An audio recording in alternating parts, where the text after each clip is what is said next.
much later. Later in life, Yeah, as we got older, yeah, midnight mass.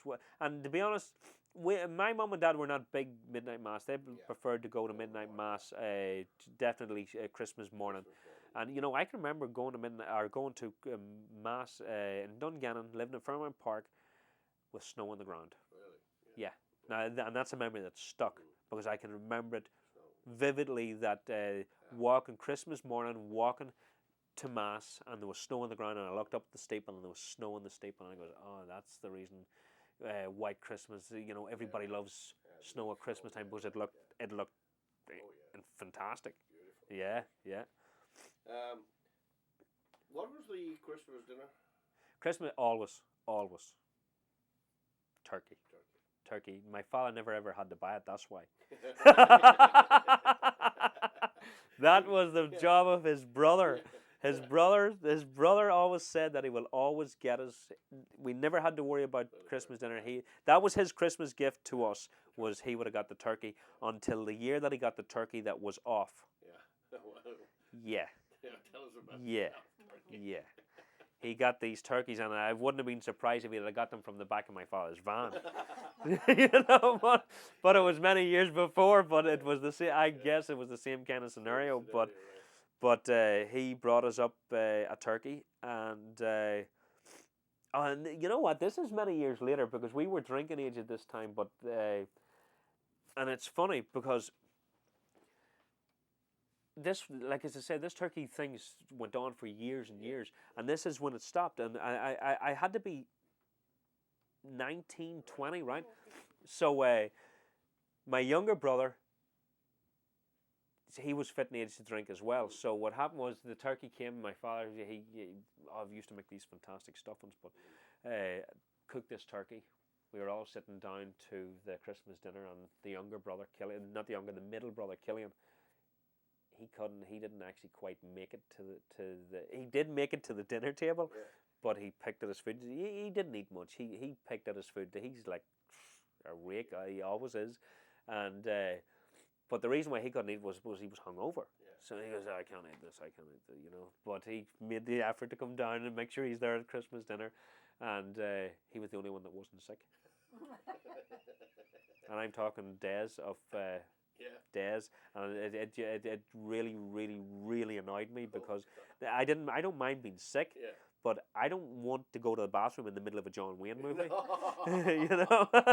I'll never forget the Sons of Kitty Elder were The on, Sons of and Kitty.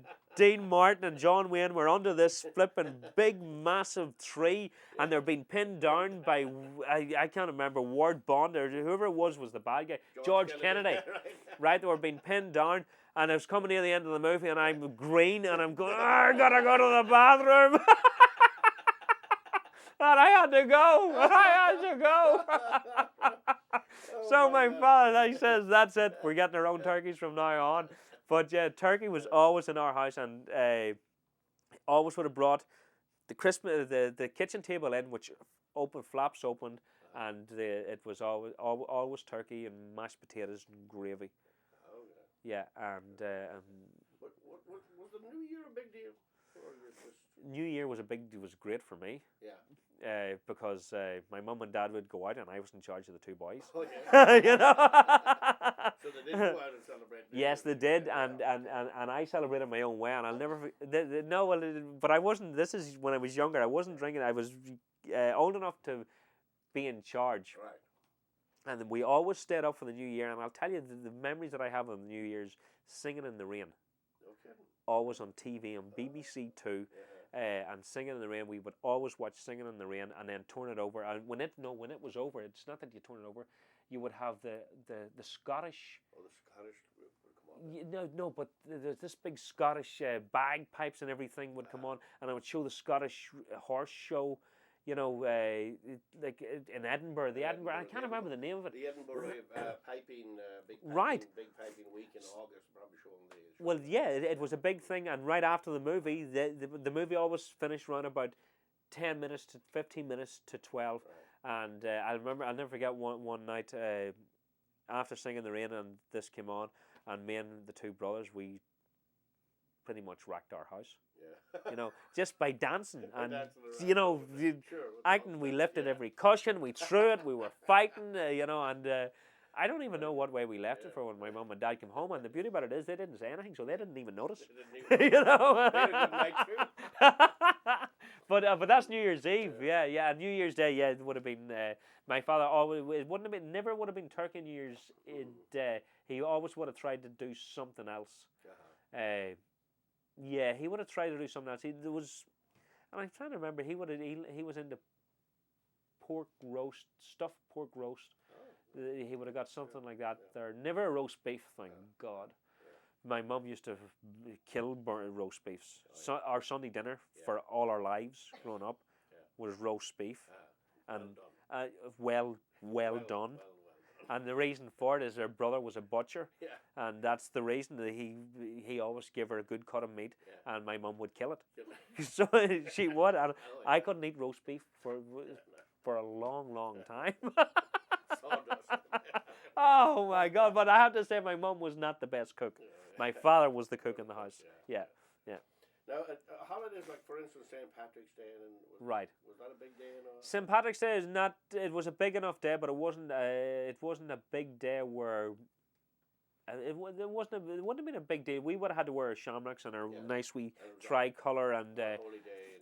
So we went to mass, and we wouldn't have had a special dinner. No. But we might have went to an odd. No, that would have been Easter Sunday. We'd have went to some parades on Easter Sunday. We would have went to the parades on St. Patrick's Day in the town if they had them. When the Scouts, and then a lot of times that I was in the parade, and so was my brothers because we were in the Scouts. But but I can't remember it being. But you did say Easter was another. Easter was my father's favourite holiday. Really? Yeah. He always done something special on Easter, like as far as cooking. Yeah. He always when he started getting money, which I don't know if he ever did. Yeah. You know, until we left the home. You know, until all three of us were gone, he started to do okay. Once you got to that. Yeah, but yeah, he loved Easter. So he did. He really liked Easter, and I don't know why.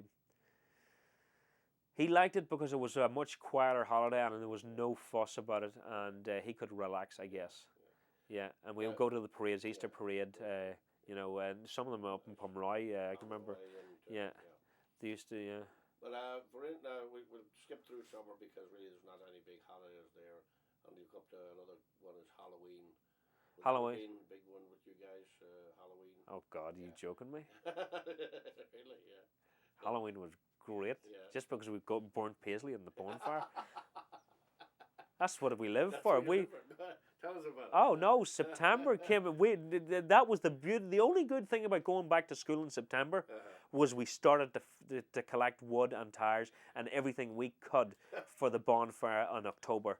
And it was a big thing about getting the biggest bonfire. Sure. You know, every housing estate had a bonfire, and we had people that would scout around to see whose was the biggest and the best. And when you were young, the younger ones would come along too. You know, but as the older you got, the more responsibility you get. You know, okay, you're in charge of the tires, you're in charge of the wood, you're in charge of this. But if you were a young kid, you weren't in charge of anything. You just were saying, okay, you go with him with the tires, you go with him. But once you got older, you were delegated to get stuff, and how we got stuff was, you know, like you know. We used to, and then storing all this stuff to October. Because you couldn't get it and then start building, because we had, it used to be in Dungannon, where I lived. It's now a car park, but you couldn't have parked any cars in it at this time because you know it was it was forget about it. But yeah, we would go and we'd go. There used to be a place in Dungannon called Ghost Town. Do you ever hear of it? It's round Union Place, and it used to be old houses and more of a factory type feel to it, but really ghostly feel to it, you know, like you would never take a girl there on a date, even though I did a couple of Yeah. times, you know, Yeah. because I had that dark sense of Yeah. humor, you know. Yeah. But we go to Ghost Town, and there used to be these buildings, and after a couple of Halloweens, there was no buildings left because that's where we took all our wood from, you know. And once that was gone, we would go to neighbours, and we would take wood from wherever we could get it. And there used to be a guy, Tommy Corrigan, and you went to him for tires. Yeah. Because he could get Loads of tires, tires, yeah. no You know, he had so many cars to give Yeah. away. You know, if you were burning it, you know, the IRA would be coming around, and Tommy would be go out the door. Take this one for insurance.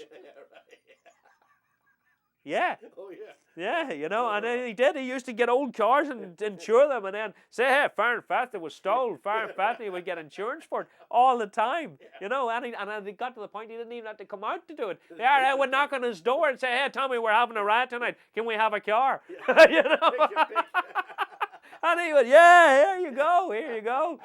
But yeah, we would get tires for him as well, and if we couldn't get them from him, he could tell us where to go to get them. You know. So then that night, that was the big. So Halloween came, and then we got dressed up, and we would have went out round. You know, if you round the housing estate, you wouldn't have strayed too far out of your housing estate. You would have went round the houses. Right. You never got money. All we got was sweets and peanuts. Yeah. That was it. You know, there was. And if you got old enough to venture into the pub and your father wasn't in the pub, then you know you might get away, you might get some money. But if your dad was in the pub, you know, forget about it. It never happened to me, but I know guys that I know fellas that it happened to. Scattered out of right, you know. But then we would do that, but we never had any.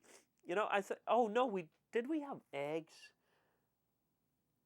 That came much later. I can remember one time maybe being a wee bit vindictive, but it was not really. I can't remember much of that. I can remember that you would go round and you would Collect for the fire.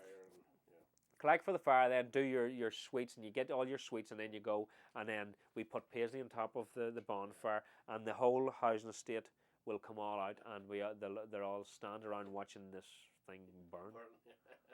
Now, speaking of paisley, there was another holiday that we didn't celebrate. Oh. But was it a big celebration? Oh my In God! Dungannon? Oh my God! Yeah. Oh, it 12th was of July, it was bad. Was it? Yeah. Oh, it was Tell bad. us about living in Dungannon. 12th of July living in Dungannon had to be one of the worst experiences, and still I think to this day has to be. Yeah. It's so bad. Really? It's so bad. What I can remember was just. I can remember my father for years. We would never, and it still happens today. The last time I went home happened to be around the 12th of July, and I was sorry I planned it that way. Mm-hmm. Because nobody and none of my friends were in town. Everybody clears out of town. Clear out. They just leave. Yeah. But what happened was, just a bad atmosphere. Oh yeah. Just a really, really bad Did atmosphere. they have the marching? They have the band. Did they have parades? Oh yeah. And the 11th night. Oh, you don't want to be even outside on the 11th night. But I can remember. It always was weird to me, and I still can't figure out for the life of me why the Protestant people would march through Catholic areas in the 12th of July. Right. That is nowhere and I'm talking, it's so far out of their way that they direct this parade in Dungannon. They directed this parade through Milltown, way down through Lisnahall to Ballagolly, the most Republican Catholic area. Was a cause. Get this, it was called the Ponderosa. Did you ever hear of it? Yeah. The Ponderosa from the cowboy, the TV show Right. Bonanza. Right. And that's what this place was nicknamed, the Ponderosa, because they were all cowboys. Yeah. They were all just all crazy. So and the 12th of July, nothing would do the Orange Men, but they'd have to march through it. But that happened really nearly in every town. I'm sure it did. That was the big fight up in Portadown. Yeah. Oh no, I know it's that went on for years in Portadown. Yeah. But I'm sure it didn't every time. But I can remember it in our town. It was just. The reason was that's why they marched, because they scared them with the lambeg with the drum. Right. It was from a way back. Oh right, yes. That's right. Beating the drum through the Catholic community to let you know who's boss. who's in charge? Haha. Yeah. That's the idea. Yeah. All right. Yeah. No. Okay. Yeah. Yeah. But Yeah. yeah, so they did have it, and it's still going on, I guess. You know, I don't know as much, but if it's going on as bad as it was when I was growing up. probably separate. But what happened was for a number of years that when they were going through these places where the people got sick of it, so they couldn't do anything about it. The police wouldn't stop it. They just couldn't do anything about it. So what happened was they started throwing bricks and petrol bombs through windows, and when the people weren't there, so their houses were burnt out, right? So what happened was for a number of years, and I think this is really when it came to the forefront, that people stayed at home. Oh yeah. And they didn't want to leave, and they stood outside and they tried to stop the marches going up through the housing estates, and that's what created then riots and and ended up really getting out of hand and poured it down. Well, of course, you're talking about when the real trouble was the 70s, the 80s. Right. You know. Yeah. And that was the real. Oh yeah, yeah, yeah. Yeah. After you, when you were going up into, you went there from one school, the brothers, on to high school. Yeah. Where did you go to high school in Portadown? Was it still with the Christian Brothers, or did you have to go to a? No, I went to Dungannon Intermediate, St Patrick's Dungannon Intermediate School. Yeah, yeah. I hated it. Yeah, I can remember hating it. Yeah. I can remember being really scared going the first time. I can remember having to, but I would have walked to school, and I can remember one of my best friends, and he meets me. We would be going to school. We in the brothers' school. We hung out with each other and all the rest, and played football. And for whatever reason, I can remember being not liking going to this school. Oh, really?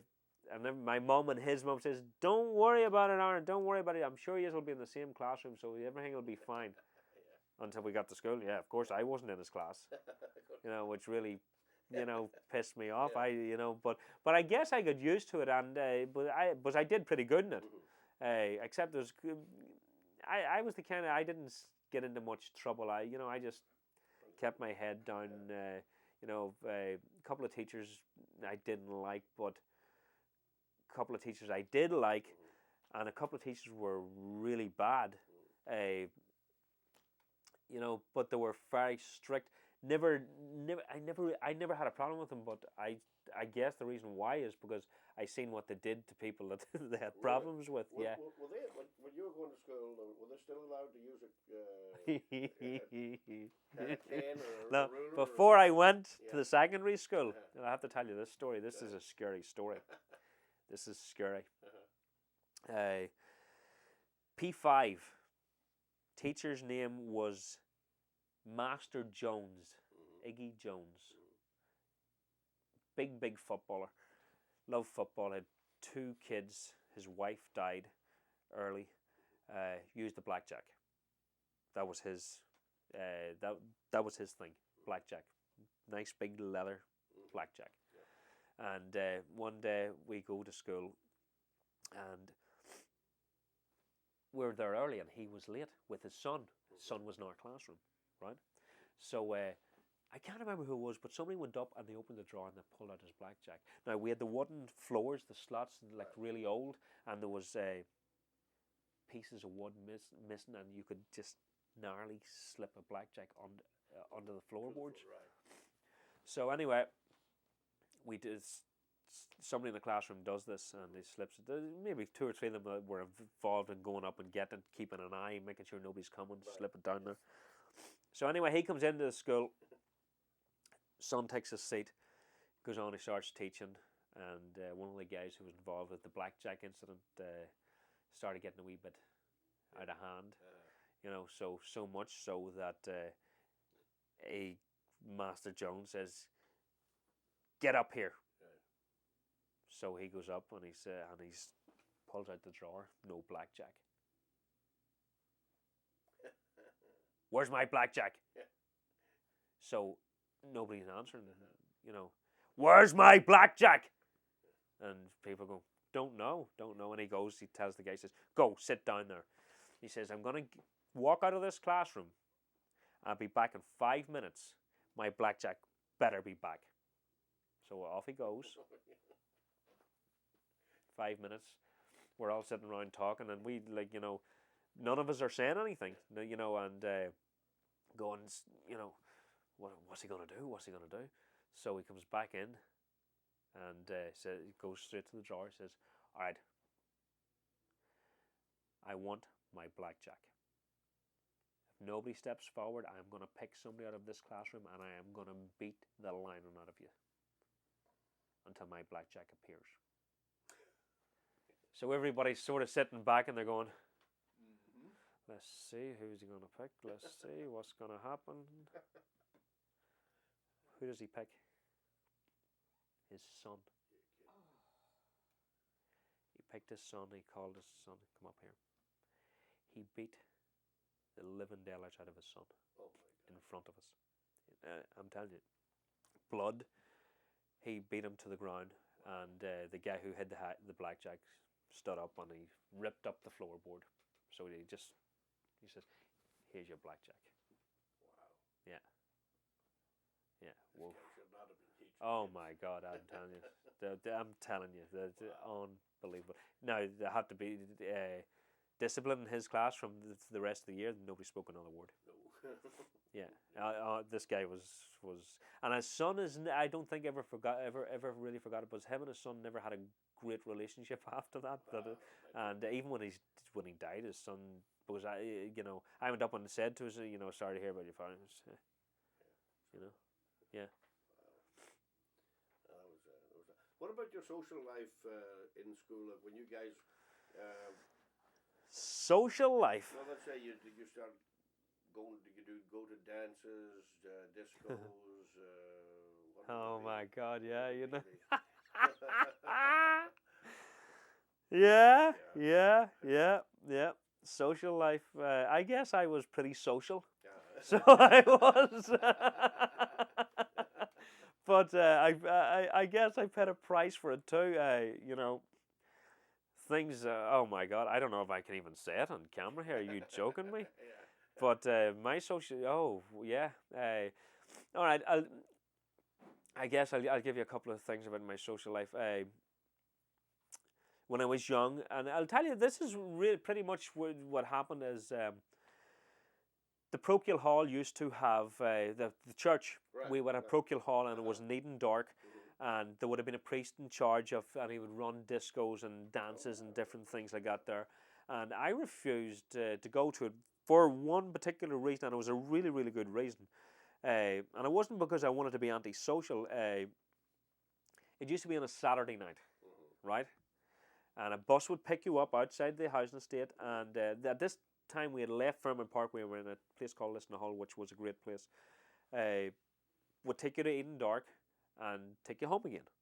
So on Saturday night from, I guess, 9 to 12, maybe 12, you get home 12:30. But between 10 and 2 on Saturday night in Dungan on BBC 2, there was a double bill of horror. You weren't going to miss that? I wasn't missing it. Nope. Never. My mum and dad used to be so mad that I wasn't social, that I wouldn't go to these. Sitting here watching these That's crazy movies. all I wanted to do, and I watched these for about, I guess, 3 years.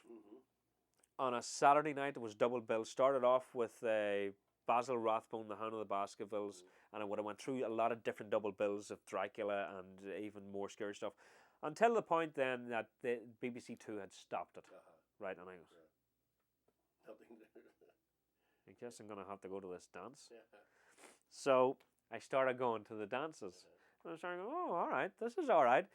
So I started, going to the dances. I had a good time, and music, I guess, was in, because I didn't listen to much music. It was all movies for me. I didn't, but there was a certain guy called, I don't know if you know him, Shakin' Stevens.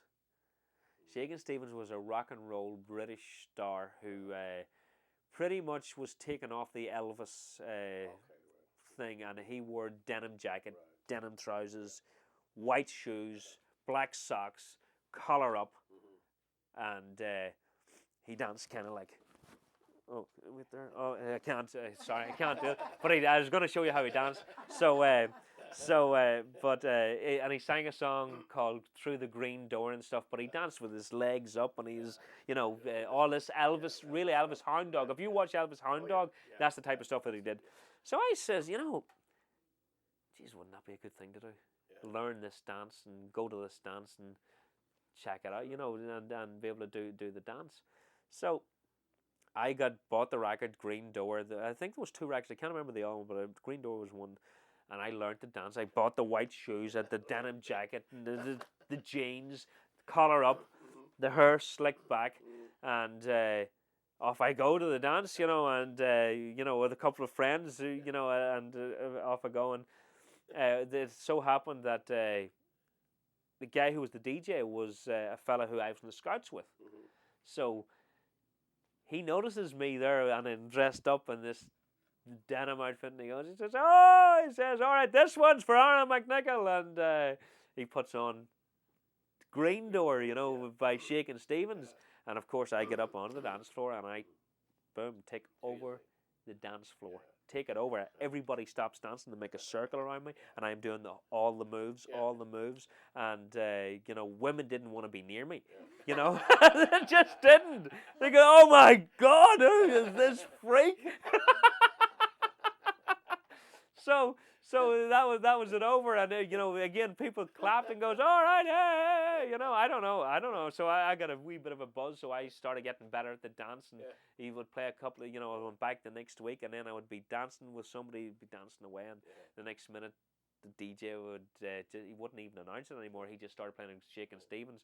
So I started going, and the girl who I'd be dancing with, she would be mortified. She would, "Oh no, Aaron, don't, please don't do the dance," But I'm going, hey, boom, and I'm going into this dance and I'm doing everything. And again, the crowd circles around me, and I'm dancing away.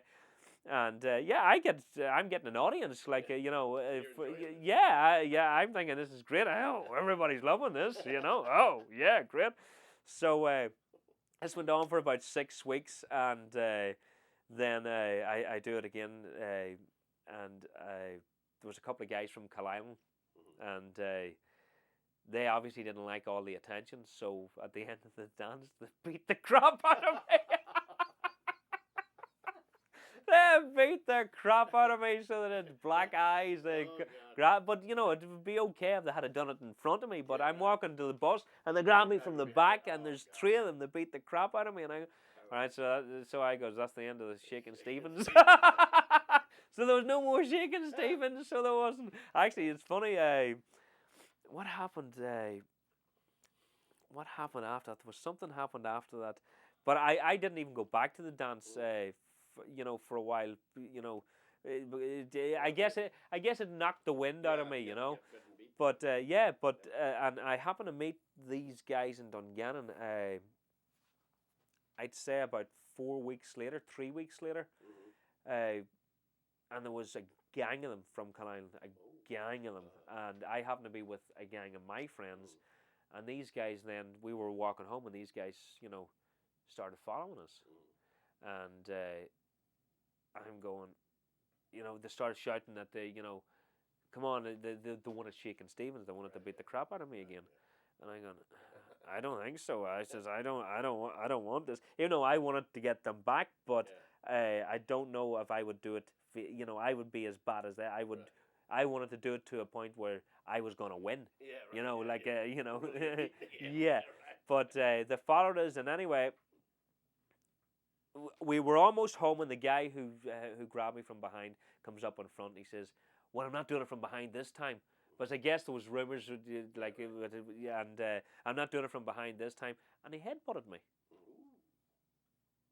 And I go, "What?" And I swear I lost it. I beat the crap out of him. I just beat the crap out of him. And then when he was down on the ground, I don't even know if he was conscious or not, but he was on the ground, and his bigger brother comes over and he says, "Now try me for size." And I go, "What?" And he says, "Come on." And my friend, who was tall, he just stuck out his boot. And he was so tall, he stuck out his boot and he kicked him right in the head and he knocked him to the ground. And all my friends all go around and says, come on, let's go. If you just want to do it, you just want to. But you know what? Nothing ever had these guys cleared away. And the air was pretty clear after that. I never had a problem again. I not with those guys. I can't, I'm sure there'd be problems if something sparks my mind. But yeah, that was just one time. I at the end of it, I was glad that the guy headbutted me because I felt vindicated that I got him back. Sure. I know certain people in this room wouldn't like to think that I know Faggy would be turn the other cheek. We're talking a little bit about summertime when you guys got out of school. What Yeah, you did during yeah. the summer. Summertime. What did we do during the summer? What we did during the summer? I'll tell you, the summer was great because there used to be on TV. Get up in the morning, bright and early, and first of all, you would have on TV. Oh, this goes into another story. But they used to have great TV shows on in the morning when you got when you were out of school. BBC One would have these TV shows on that you could watch up to noon, and then after noon you would go to a summer camp if you wanted to. If you wanted to, they used to have the youth club, Dungannon Youth Club, would have ran a summer camp, and you could have went down there and you could have paid, maybe £1 for the week. And that would have taken you to the swimming pool, but you could have played football. You were put onto a team. There was loads of people. Now, the beauty about it is that if you didn't want to go, you didn't have to go. You could pay. You could have a daily, and pay to get. Which I went a few times, and I always enjoyed it. But what I really enjoyed was getting up and watching Skippy. Skippy used to be on TV, and I'd watch Skippy, and then I would go out, and if my friends weren't gone down to the summer camp, what we did was we organised football teams. We played football against other parts of the housing estate, and once that all materialised, or once it was done, we would then form a team and we would go and play other housing estates. But no real goals. Somebody throw down a jacket and you just get a feel that was, oh my God, it used to be great. It used to be great. What about the seaside? I know Dungannon is not close. No, we're about 2 hours. I'd say 2 hours from Donegal, and we would have went to definitely Rossnoiler. Yeah, my mum and dad would have brought us up to Rossnoiler or Bunbeg.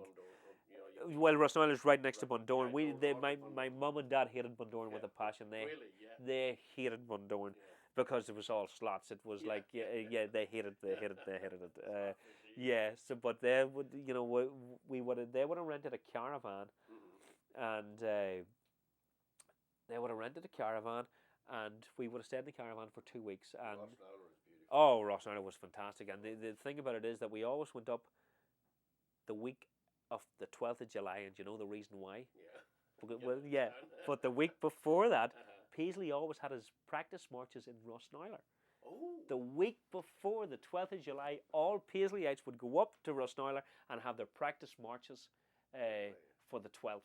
Okay. Yeah, and they still do that today. So if you know anybody that needs, they're still. I never knew that. Yeah. But Rossnoiler used to be great. My dad would drop us up. My mum and dad would stay maybe for a weekend because he might go back to work. And then come up for a week, depending on what it was. And if he hadn't rented, he would have. My uncle, he bought a caravan. He was an electrician. He was married to my mum's sister, so I guess he's my uncle Fox, Rory Fox. Never forget he bought a caravan. Went partners with my dad. Actually, at this point, this must have been a good year for Dad. He could go partners in a caravan. But we were towing it up. Oh my God, what a nightmare! Towing a caravan up. This guy Rory Fox didn't know how to drive, and he didn't know how to drive with a caravan. He took a wrong turn. Oh my God, it must have taken us a week to get it back. He couldn't back up. He couldn't. It was so unbelievable, and my dad was cursing him out. Jesus Christ, Rory, can you not get that back up there? turn it around, you know, let's lift it off. And I can remember us sitting in the car, you know, and all this stuff going on to get this caravan back up this street because man, it was funny, and he was funny too because he. When my dad was back, I guess he was back in Dungannon working, and Rory was up here with his kids. He had a load of kids, so he had, and actually, I think like 4 of them live in Queens now. No, really? Yeah, you know, and I haven't seen them from. It's funny, but and we were really not really close, but close enough, like at home. But some of his family were crazy, crazy, crazy. Oh my God! But Rory would let us drive his car. You know, and it's not that he let us drive it, but we'd be sitting on his knee. Yeah. You know, and if you were, steer? you could Right, steer. yeah, But if you were long enough and you could put your feet on the pedals, Yeah. he would let you drive. And I'll never forget. I'm sitting there, and I think it was on his knee, and we're driving, and he goes, "Oh, kid, don't go to the left. Don't go to the left." And I go, "Okay," and I go to the left, and get stuck in the sand because there's a sign saying, "Don't go to the left because the sand is soft." Soft, yes. So he had to get it towed out of the sand. Oh man, yeah, it was funny. That was funny. Did you ever, did you go down to the big city would have been Belfast? Belfast, you know, never much went to Belfast. If we were going anywhere, it definitely was to Dublin. Yeah. My dad actually worked in the buses in Dublin. At one time, at one time that he, I guess there was no work in Dungannon or around that area, so he ended up going to work in the buses in Dublin, and they would come home every weekend if he wasn't working, and if not, we would go down there. Yeah, yeah. Because I guess when you think of it, Belfast was kind of under siege, pretty much. Yes, it was. Yeah, you were searched every time you went to Belfast. Yeah, well, you were searched every time in Dungannon as well. But yeah, Belfast had a rough feel to it, you know, which I guess that's the reason why I went to Dublin. You know. Well, of course, when you just mentioned something there that you were probably brought up all your life in Dungannon, been searched going in and out of stores. Oh my God! Oh yeah, yeah. I was stopped on an average 3 times a day. Yeah, right. Yeah. And going in and going out of a store. Yeah, And yeah, yeah. They always had checkpoints. There was barricades everywhere. Yeah, you've been Dungannon a number of times, right? So so you're always stopped. Always stopped. Well, Enniskillen was the same. Absolutely, yeah, yeah. In school, I know now one of the things that you still love and you're extremely knowledgeable on is movies, and in our interview I know why. Did you get involved with drama in school at all? Well, I'll tell you what happened to me. My mother ruined my career. So she did, you know. No, she did, you know, and I'd never ever let her forget it. So at 5 years of age, primary school, 5 years of age, 8 years of age. Sorry, 8 years of age. I can remember what I was wearing, a checkered suit that I wore for my communion with short checkered. I hated it. With socks up to here. And I can remember standing backstage, and it was the fish. And I remember because everybody would have in the classroom maybe would have been given something to do at the school. I guess it was a school fish because you were taught everything at school. Yeah, sure. Right. Yeah. So everybody had maybe their things to do, and I was given to recite a poem. So, and I can remember going back to that at St. Patrick's Hall in Dungannon. I can remember standing at the back of that stage, looking out and watching my friends going on and doing what they were supposed to do, and they did it. And as it's getting closer, and you know, and I'm sort of getting nervous, and I can remember I just can remember my hands starting, you know, to sweat and taking a deep breath and pushed onto the stage, right? So I go onto the stage, and I stand there, and somebody prompts me to say, you know, okay, Aaron. And I'm looking, and I see all these people there, and I just stand there, and not a word comes out of my mouth. And somebody from the audience shouts up, he says, "Say something, would you? Say something!" I just walked off. But it was my mum who pressured me to get up there and do it because I would not have done it, you know. I thought I was too young, you know. It took me years to get over that.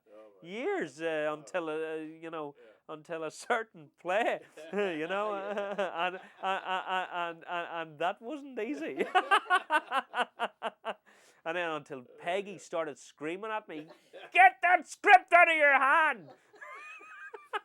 I'm going to go back and ask you a quick one. We're talking about Christmas. Favorite toy you remember? Ooh. Favorite toy? No favorite toys that I can remember. I can remember getting, what came to mind first of all was a movie book. Oh, really? Yeah. Oh, favorite, and it's not a toy. Yeah. My favorite Christmas present was a projector. Really? Yeah. My dad, or Santa Claus, Yeah. Santa Claus, anybody who's watching is Santa Claus. Yeah. Santa Claus brought me a projector Wow. when I was, again, I think it was 5 or 6, Mm-hmm. and he brought me 3 movies, which was Bela Lugosi's Dracula, which was a 38 millimeter, and it was cut down into 3 minutes. It was. And I swear to God, I've got them somewhere in Ireland. They're somewhere at home. And also got me a Jimmy Stewart movie called Western Frontier. But the movie was really called, because it was cut down into 3 minutes as well. And it was Dan Duray was in it as well, and it was Jimmy Stewart, and the real movie was called Winchester 73, which is a great friggin' movie, because when I seen the whole movie many years later, I go, oh my God, this is the movie I watched, this is the movie my dad, or Santa Claus bought me, you know. and the third one was 3-minute Tom and Jerry, which they didn't have to cut, you know. But I'll never forget it. Yeah, it was a projector, 3 movies, and a screen. And Christmas morning, as soon as with my father, always made breakfast after we opened everything. And you know the thing that I remember at Christmas morning is walking down the stairs.